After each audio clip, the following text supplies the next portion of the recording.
An acquaintance of mine lost his entire $30K per month business in one flip of a switch because Instagram decided to get rid of this one single feature.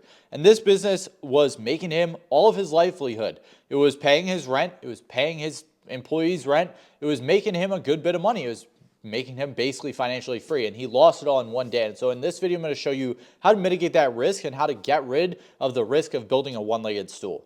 So as a lot of you may know, I had been running this Instagram close friends feature to a lot of big influencers as a lead magnet really in my business to be able to get them as a client in my consulting firm. And so this Instagram close friends feature, basically, long story short, what it did is it mass added everyone to their close friends story. So that way they could get more story views, get more engagement, and ultimately make more money, right? And this was our front end lead magnet. And I knew someone else who was selling a very similar software that was doing the close friends thing as their main gig. That was like their main thing that they made money off of. And they lost over $30,000 in revenue in one day as soon as Instagram patched the glitch, right? Instagram added limits. They added 7,500 follower limit to the amount of people that you could add to your close friends. And so this person called me up and they're like, yo, what are you doing to get around this? How are you fixing this? And I said, I'm not really concerned about it because I only have, a few clients on this. I only have 20, 30 clients that are on the software in general. And of those, only about 5 of them actually relied on the close friends and didn't stick around. And we actually lost only about 5 people. Now, I will say those 5 people were like our biggest people, but the reason that we didn't lose that many people, even though we had 20 to 30 people on the software, I don't know the exact number, and I'm not going to make up a number, and I'm not going to like just BS you and make up a number like a lot of people are going to do. We had 20 to 30 people in there. Let's just call it 25. And of those 25 people that originally signed on with the software, they ended up paying us for consulting. And so 20 out of 25 people ended up upselling and ascending to a higher ticket offering.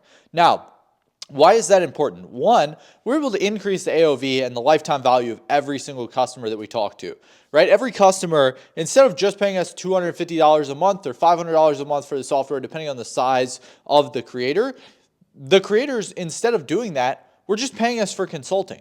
So instead of $250 a month, we were getting $1,000 to $3,000 per month per client.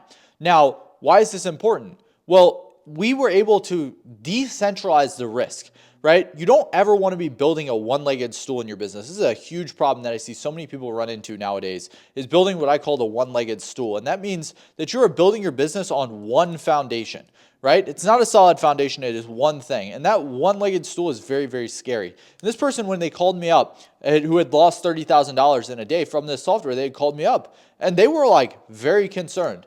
They were like wondering what they're going to do next. Their business had basically failed. Why? Because they built the business on top of another business, right? They built their business on top of Instagram, and so they weren't able to actually get out on top, right? And so we want to be diversifying in like 3 main areas in our business, right? Marketing is the first thing. We want to have multiple different marketing channels. So instead of just putting all of our marketing efforts into like organic, or all into Facebook ads, or all into YouTube ads, or all into like just Instagram or YouTube, we want to have more foundation, right? We want to have more different pieces that we're able to use to build that foundation up. So we might be using Instagram, Facebook ads. We're using multiple things. Because if your Instagram account gets banned, your entire business is gone in a lot of cases if you're building a one-legged stool. If your Facebook ad accounts get banned, which Facebook ad accounts get banned all the fucking time, your whole business is at risk because you didn't want to diversify and you were lazy, right? And so I don't want you to lose your whole business because of this, right? And so the second thing that we want to diversify is our product offerings. And this means, one, not building our products on top of another product, right? We don't want to build our core offer around another product.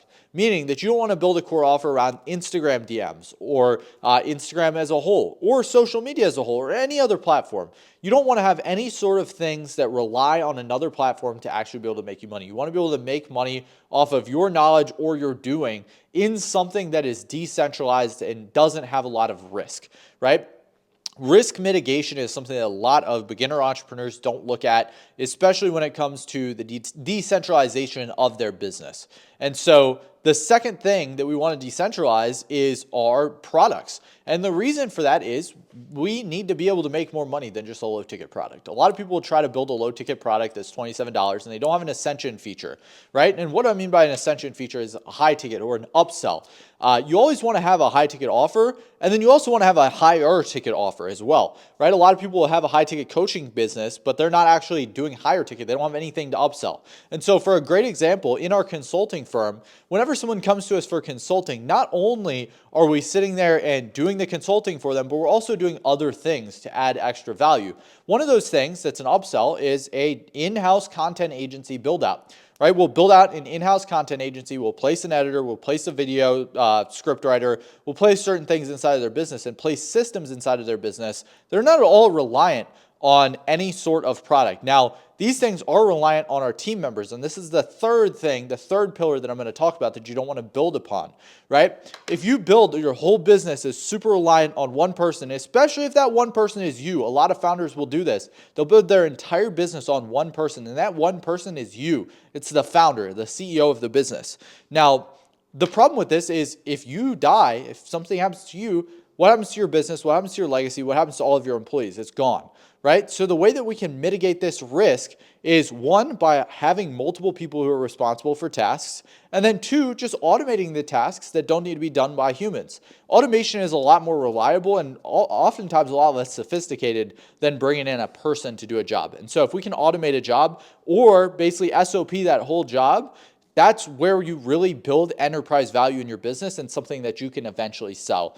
A lot of people are happy with 10K per month. That's not what this is. We're not talking about how to make 10K per month. I'm talking about how to make 100K per month, how to make $1 million a month. Why?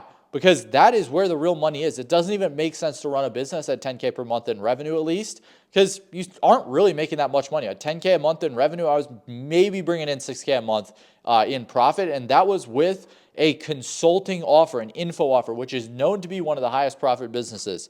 I was talking to a guy earlier who was telling me about his ecom brand that brings in 12% margins. You could never pay me enough to take on the headache of that business, right? You don't have profit, you're not making money. Why would you ever want to run it? It doesn't make any sense. And so what we want to do instead is just diversify. Diversify every single piece of your business and don't build a one-legged stool. So if this lesson helped you, if this was valuable at all, I'd appreciate it if you shared it. Share it with a friend or share it with someone else who you feel this is for, whether that's a business partner or whoever it is. Also, go click the first link in the description. I'm going to give away a one free strategy call with you. So completely free strategy call. It's not a sales call. It's going to be with me, maybe my business partner if I'm busy, but it's not with a closer. It's not a sales call. It's nothing like that. Just go ahead and book in a call at the first link in the description. If you don't want to do that though, all good. Just subscribe to the channel. That's the only thing I ask. Pay the fees, and that is not monetary fee. I record these videos and share my knowledge for free, completely free on YouTube. And so if you did find it valuable, go ahead and click the first link in the description, book in a free strategy call, or just subscribe to the channel and leave a little support. Let me know in the comments what questions you got. Other than that, peace.